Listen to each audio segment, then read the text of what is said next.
Hello po, ako nga po pala si Alvin J. Torreano, operator ng sa OEO Sublimation Printer Machine.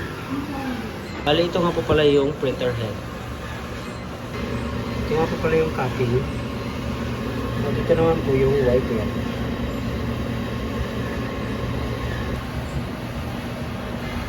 Head clean.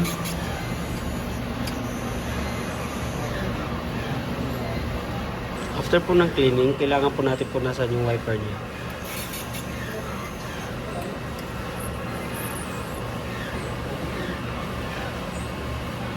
Kasama rin po yung capping.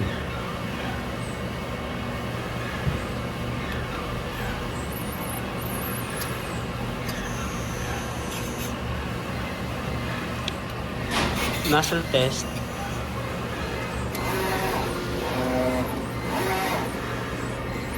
Kailangan po buo yung nozzle bago tayo mag-print. Ito nga po pala yung ink tank. Ink level niya po, nasa tama na. Ito pala yung BR.